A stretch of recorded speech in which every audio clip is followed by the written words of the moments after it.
A lot of people always ask us, why'd you call it Paper Moose?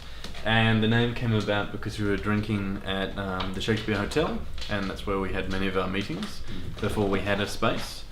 And we were always drinking under a moose head similar to this. And one day I suggested, what about cardboard moose or, paper moose? And we were all, the competition was, what did Josh want? He wanted like wizard flame or something like that. So paper moose won. And it's always a good point of conversation.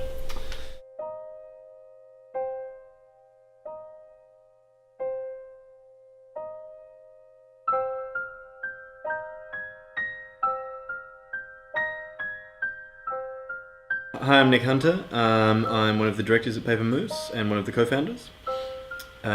We started Paper Moose about 3 years ago, sort of unofficially. It came about because I was an unemployed actor, my mate was an unemployed writer, my other mate was an unemployed soundtrack artist. We were all these artists that wanted to create content. Yeah, I went through a phase towards the end of high school being really into sport like soccer, rugby league and rugby union. And so I thought, oh yeah, great, that's what I'll do. And then I did that for 3 years at uni, 4 years actually. I failed a couple of things.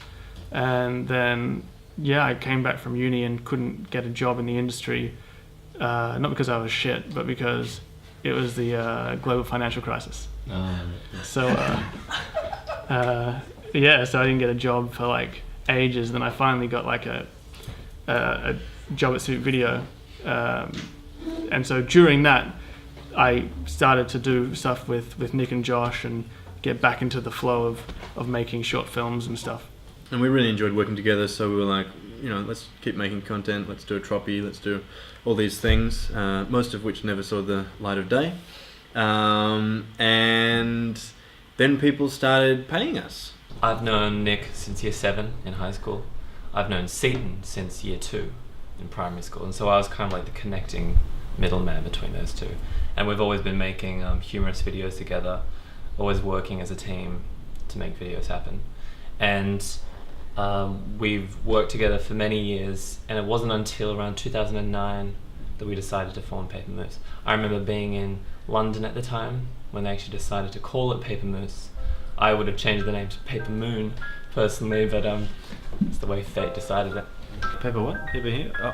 Paper Moose. Paper Moose. Paper Moose. So they try it several times, so by the end of it, they can't get rid of it out of their heads. At the beginning of Paper Moose, once we sort of made the decision to become a company and pursue careers in the industry, making films and such, we met in various cafes at each other's parents' houses where we lived at the time. So we transformed this garage space into our first studio, and it was how big was it?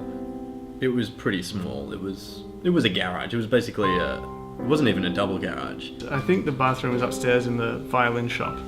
So if you wanted to go to the bathroom, you had to sort of walk past all these customers looking at cellos, and it was even harder once the shop had closed. And so what we'd do, the client would come round, we'd open up the door, they'd come in, we'd close the door and turn on the film lights and everything. And, it didn't really feel like you were in a garage. It felt like kind of a nice little cozy space. But it was a garage. Yeah. So making the short films made it easier to transition into the professional work because it meant that we had all worked together. So we sort of knew each other quite well by that stage. So it was, you didn't have to go through that getting to know each other sort of, on a day-to-day job sort of thing. We already had done so much work together. But with a kind of a film production company, it's about style and the skill and talent of the people involved. So what we're kind of selling really is personality.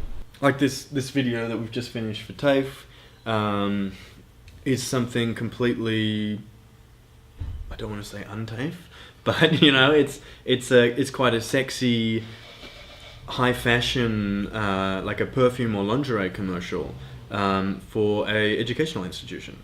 So these are some postcards that myself and Laura made for the TAFE Open Day. This one's my favourite one because it's like super colourful, and it's kind of a mishmash of all of the courses because it just represents the open day that was on the weekend. To have been as successful as we have, which is, you know, quite successful considering how much competition there is out there, there has to be something which resonates with people when they watch your content, and I think we have that.